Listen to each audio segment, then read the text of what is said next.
Today I'm going to be reacting to 80% of Pimp My Ride Was Fake. Here's the evidence by Sonny V2. So yeah, and before we get into this video, remember to like, comment, and subscribe. Let me know what you guys think, and if there's any recommendations that you guys want us to react to, let us know. Either I or the other dude or both of us react to it. So yeah, let's get into it. I don't want to spend too much time talking about this. Just want to watch it. So yeah, let's get started. You're at a house. It's not my house. It's a staged house. And the contestants' houses weren't the only thing Pimp My Ride lied about. The reactions were staged and retaken multiple times. Certain upgrades were taken off as soon as the cameras cut. It's for a boat. He goes, it's a GPS for waterways. It will not work in your car. And disappointingly, even Exhibit himself had no real interest in cars. Soccer moms coming up to me, telling me about their husband and their car that he had since the 60s. And I was like, stop talking to me about this. I know as much as you do. When asked if the show was fake, a former contestant replied with a single word correct, which isn't surprising as the show even lied about who the contestants were. For example, in season 2, episode 10, Brooke was introduced as a 22-year-old film lover working hard to go to grad school. Nah, you say even he didn't care about the cars like that, bro? That's crazy.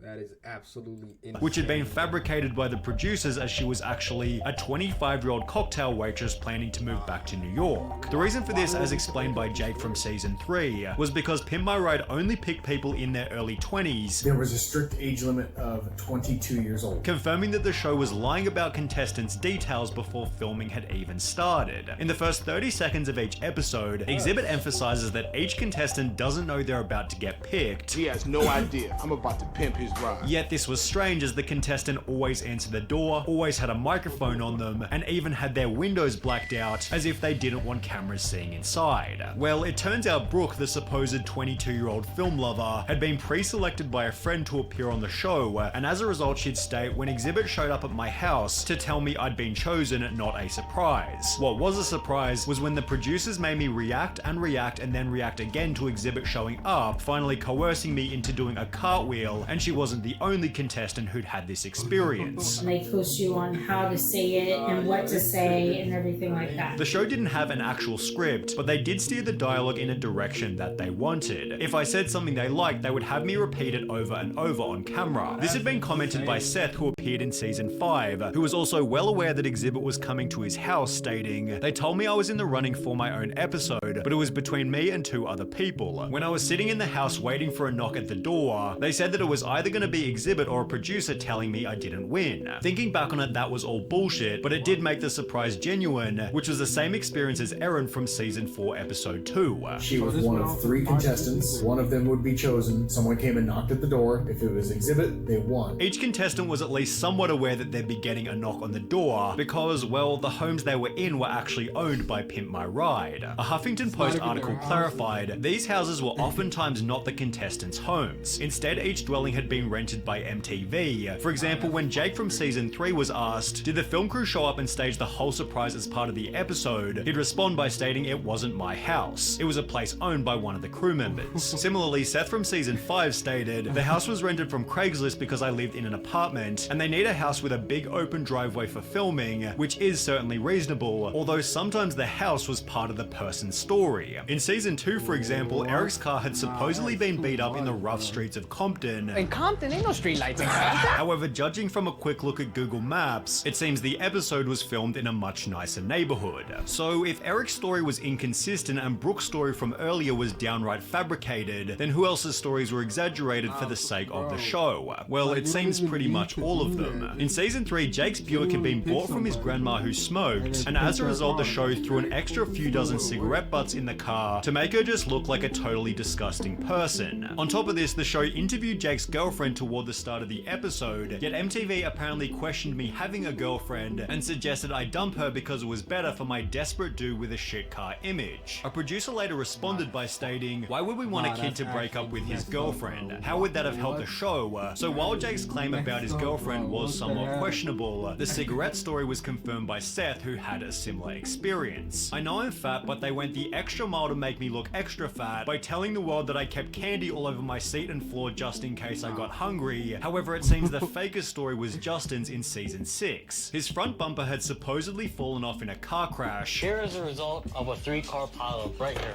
Although according to a 2010 tweet, my friend Justin was on Pimp My Ride. On TV, he said his RAV4 was involved in a 3-car crash. No, it wasn't. Dude beat his car up with a bat. The same user then clarified, what he told me was that MTV suggested to him that he and his friend should do more damage to the car, which was confirmed by Justin himself, who'd add, yes, they removed my front bumper, used aircraft remover, and enhanced the dent on the side of my car. Whilst introducing the episode, Justin stated, one of my crazy ex-girlfriends actually threw nail polish on my hood. Although when he was asked why are all your ex-girlfriends so angry, Justin revealed it was just something I made up, while Erin from season 4 was also encouraged to make her car look bad. They asked to leave trash in the car. We went to In-N-Out, and so they told me to leave it in the cup holder, so I did. It seems the only real part of the show's intro was Exhibit's improvised dialogue, because it wasn't scripted. I could say whatever I want to say. And when Exhibit drove the car to the shop, Exhibit did actually take the cars and drive them away, with the exception of a few that were too broken down, and then they made it look like he did. Although this segment created even more problems. Most people believe that PMR takes the car and gives it back in like a week or something. That's what I thought was going to happen too, but in actuality they took my car for roughly 7 months, being a massive inconvenience for some of the show's contestants. And they make it look like they're moving really, really fast, but in reality,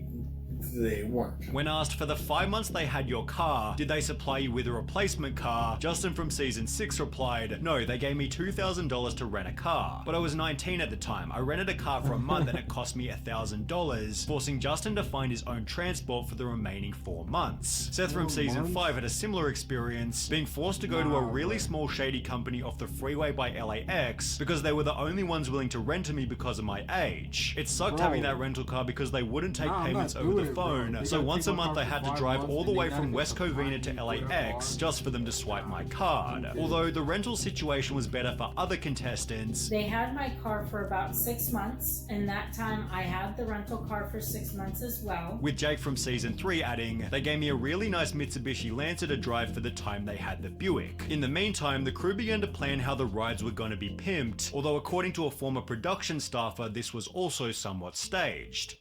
The boardroom scenes with the WCC crew took a long time to shoot. They often had to be fed line by line. Some of those guys never really got used to being on TV. Some of the lines in the shop probably seem rehearsed because producers would come up with them and feed them to the WCC guys, although excluding this, the mechanics were fairly innocent. The segment where they'd pimp the car was almost impossible to fake. They really did put shit in the vehicles and change everything out. But when contestants were shown what their new car looked like, Pimp My Ride employed even more staging. Finally came the day for the big reveal. They filmed my reaction to the car at least 10 times before I'd even seen it. And when I did, holy hell. Poor Betsy looked like Barbie's dream car from hell. It was pimped to the nines and hideous. This had been written by Brooke, who gave a much different reaction during her episode. Beautiful, perfect color. Exactly the color I want. While every other contestant also filmed their reveal multiple different times. We had to take a lot of takes over and over and over and over and over and over. Justin stated they had to keep retaking my reaction.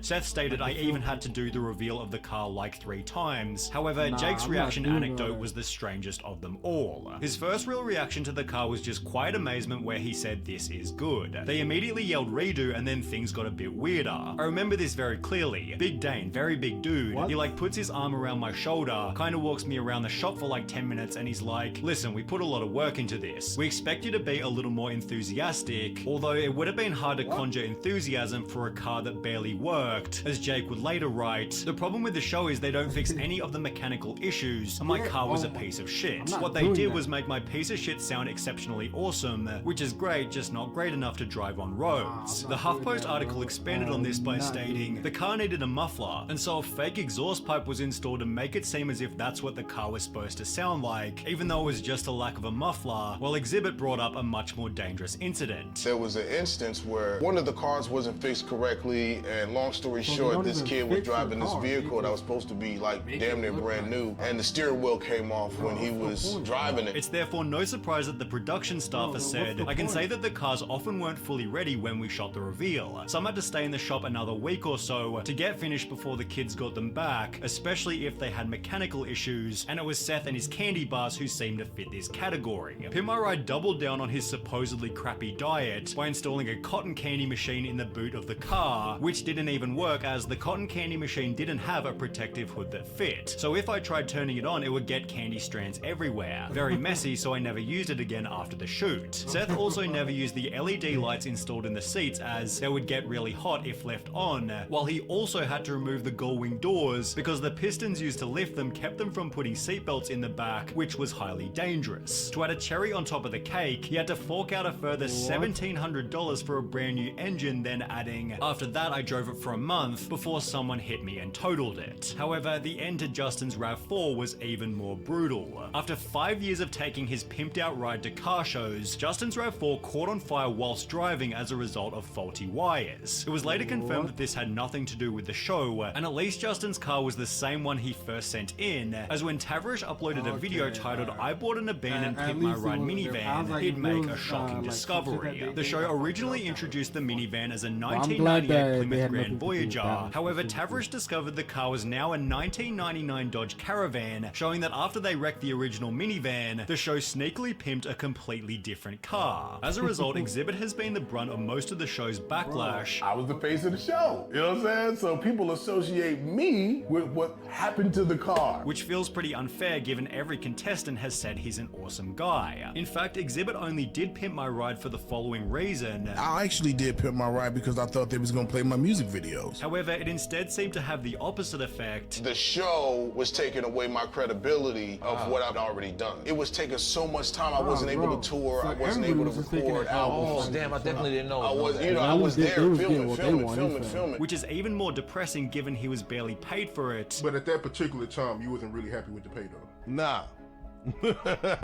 And as a result, it's no surprise that Pimp My Ride is unlikely to make a comeback. When are we gonna get a Pimp My Ride? No, there'll be no more Pimp My Ride.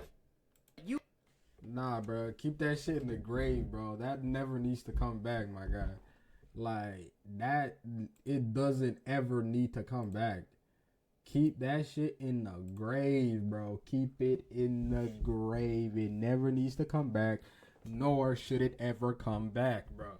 Like, what the fuck is the point? They don't even fix your car, like, and plus, most of them, they took their car for 6-7 months, and then didn't even give them a rental in the meantime, or most of them were too young to rent a car in the first place, so they couldn't even do that. So, the fuck is the point, bro? I'm not doing that, bro. Like, I'll tell them, like, back then, I guess, you know, and then also making up the stories and making them react overly, overly excited for, you know, a car that doesn't even look that great nowadays and shit. And the first shit that didn't even work, like, or not work, but it wasn't going to be used long term. The cotton candy one, they didn't even have the protective cover for it, so he couldn't even use it without messing up his, the rest of his car, like, and then, yeah, bro, they made up a story that he's a fat slob that just likes to eat candy all the time, so they put a cotton candy machine in the back of his van, or in the back of his car, like, bro, I'm not doing that, I'm not like doing all that, and then making my car look like purposefully worse just so you have a better car to pimp. Like, I'm not doing that either, man. That's, y'all could go figure that shit out yourselves, bro. I'm not doing all that. But yeah, that was the reaction to, who was it? Let me check real quick. Yeah, 80% of Pimp My Ride 80% of Pimp My Ride was fake, and here's the evidence. Yeah, I don't know. That show's stupid. I don't even want to keep talking about it. By the way, this was a great video. Enjoyed it very much. I didn't even know most of this shit was fake. But you guys remember, like, comment, subscribe. Let me know what you guys think. And yeah, peace.